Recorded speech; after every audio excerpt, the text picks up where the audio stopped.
The Anycubic Photon M3. Let's give it a review. Hey guys, the Photon M3 is the baby of the new Anycubic M3 range, and it should not be confused with the M3 Plus or the M3 Max, both of which I've recently reviewed. I think it's fair to say this is Anycubic's entry-level printer designed to attract those new to resin 3D printing, and it has a price to reflect this. So does this mean the M3 is cheap and nasty, or is it a worthy investment? It is an attractive unit with a sloped removable lid presumably designed to look sleek. The base and legs are integral, with USB and switch on the right side and PowerPoint at the rear. It's the third incarnation of this style of plastic base that I've personally seen, and whilst I've no doubt it's created with the intention to reduce production costs, I can say positively that it does work. The menu screen is small but clear, with the standard Anycubic user interface that makes operation straightforward and simple. The M3 has a single linear rail and is supported by a strong metal upright.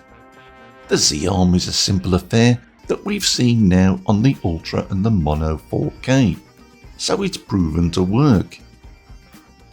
Given this shared heritage, I expected the build plate to be the same as that on the Mono 4K. But no, this plate is larger, and it's also laser etched with a checkered pattern that helps prints adhere well. A bigger plate of course means bigger prints, and the M3 has a respectable build volume with a maximum height of 180mm.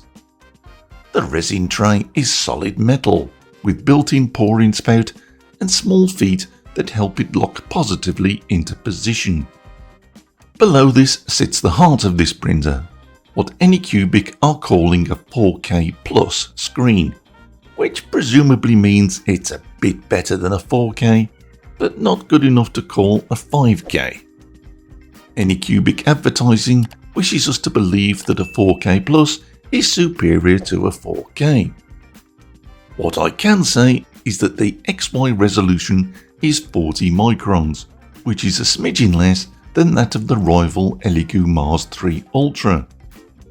The M3 thumb drive contains a user manual and a copy of the Photon Workshop slicer, which is perfectly good enough to get any newbie started in 3D printing. However, those who prefer a choice will be pleased to know that the M3 can work on other slicers too, like G2 Box or my personal favourite, Lychee. Anycubic were kind enough to send me a bottle of their Craftsman Grey resin, which I'm really beginning to enjoy.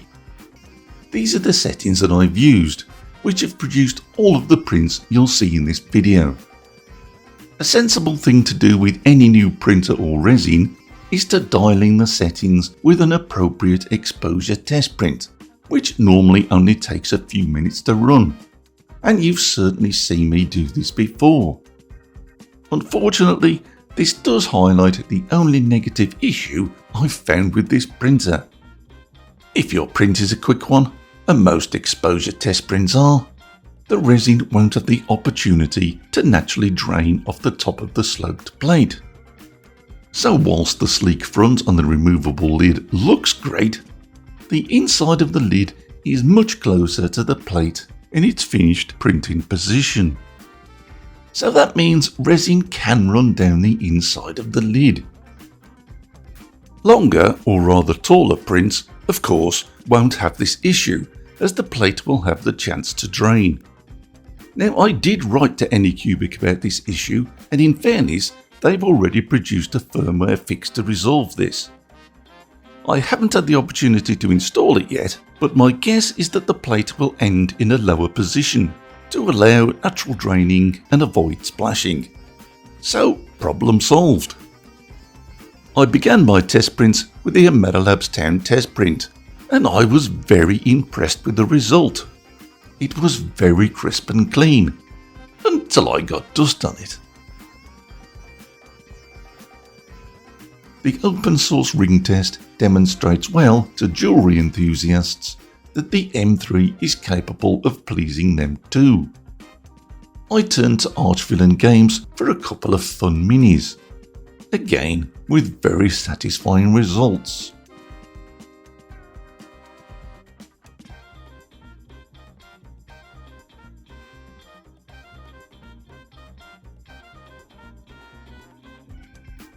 I was so impressed with the print quality that I was seeing that I thought I'd push things a little more.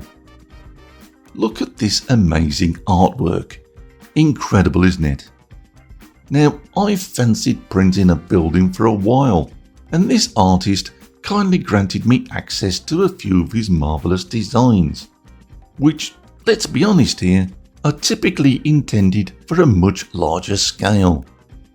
But I wanted to see what detail would show through when things were shrunk to 75mm tall. The print wasn't perfect. I think the heavy weight of it pulled on the lower layers, resulting in a little ripping. But I'm not too worried about that just now. Support and setting tweaks can sort that out, but it's the detail that I wanted to see, and this entry-level printer certainly doesn't let us down. Now, there have been issues with anti-aliasing and Anycubic printers in the past, so I thought I'd best try this out here. There was no anti-aliasing on any of the prints you've watched so far, and seeing layer lines in these with the naked eye was all but impossible for me, but when magnified, we can see voxel lines here. So I maxed out the anti-aliasing and printed this ring again.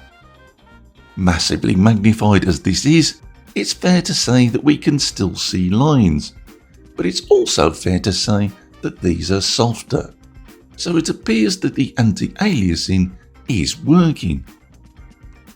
So what do I think of the Anycubic Photon M3? Well, it's hard to find anything negative to say about this printer. There was the issue of drips on the lid, but Anycubic's firmware update already has this covered. This is an entry-level resin printer, and it's amazing how far entry-level resin printers have come in just a couple of years. We want resin printers to produce detailed prints, and that's exactly what the M3 does. In terms of cost, it's extremely competitive and compares favourably with similar range printers that I've reviewed. The build volume is suitable for the needs of most of us, I would imagine, and the print quality will undoubtedly thrill. In short, it's a cheap but capable entry-level printer, and I think Anycubic have got a winner here. So that's the end of this review, guys. Take care, and thanks for watching.